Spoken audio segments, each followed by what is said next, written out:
Up next, she just tickles my heart with her words and her humor and her lightness and love for all things. Please welcome Louisa Gallas.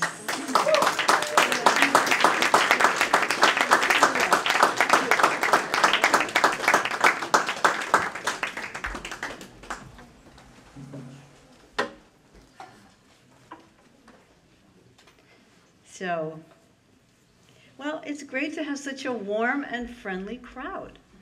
And it makes me think of the elder Stanley Kunitz, who was our poet laureate for the country and has passed on now. But he would say that when the poems weren't really fully completed until someone came to hear them or to read them. So thank you for completing our poems. And the country doesn't seem so chummy now, though, does it? It seems like whole groups of people are treating each other like a lower form of species that they just want to push into extinction. And so I thought I'd throw this little poem into the mix to begin. Low life and blood relatives, an ode to slugs.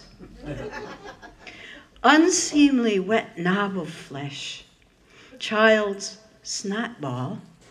What part of earth, what mother loves your facelessness? Oozing where you sit or sleep on seedlings, fresh buds, a vengeance of protoplasm in my garden. Mud whale, small as fingernails. Slick mystery of scum. State your purpose. We live together, but is respect due? You sleazy, low-down acrobat, passionate to gum holes in my delicate lettuce, wet-webbed peripheries, perfect, complete except for you. One flick, one squish of my thumb, you die. My crude neighbor, my low-life third eye. Earth's balance, wholeness too, is grounded in our strange difference. Remind me with your alien body of startling goo. We're mud relatives. We're family, me and you. Well, I've been fascinated with this guy, John Francis Planetwalker, who's been around lately. I heard him on the radio, and he's so interested right now in difference. So I was very interested in his ideas because they're the same as mine. So anyway, well, he walked the earth starting at the age of 27 for 17 years because he wanted to give up a car because of fossil fuels. And then he also took a vow of silence. And then after 17 years of extended silence, he decided on an Earth Day to break his silence. And he stopped speaking because he said after one day he decided to become silent because he felt he was arguing a lot. And he said after one day only he realized several things. One, he wasn't listening to anybody. Two, he was just an obnoxious punk know-it-all. These are sort of his own words.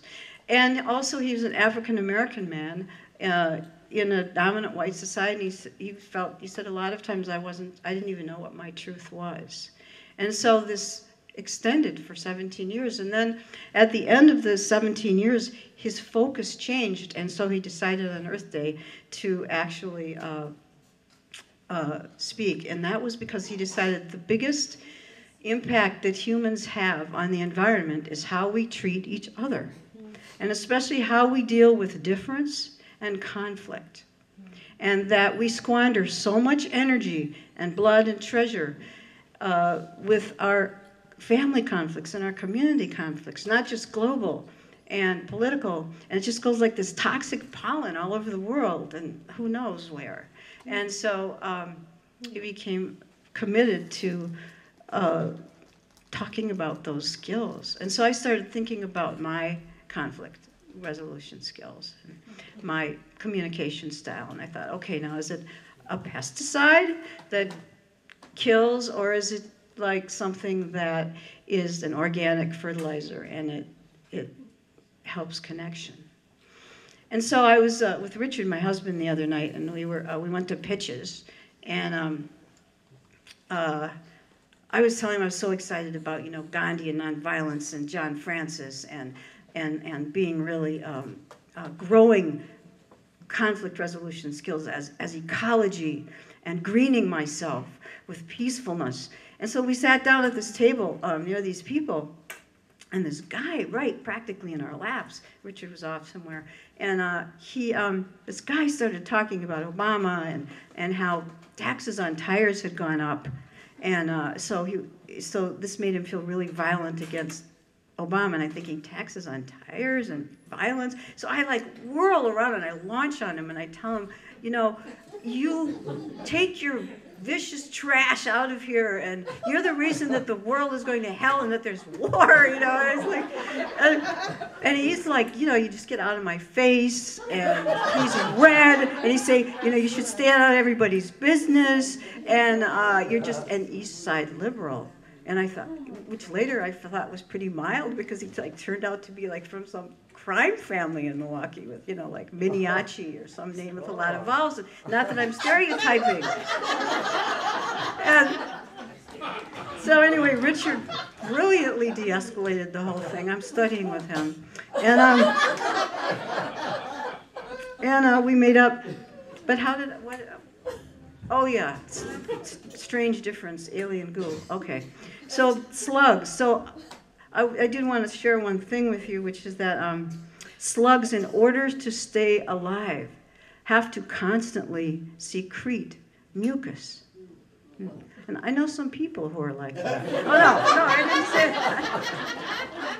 It's just so easy.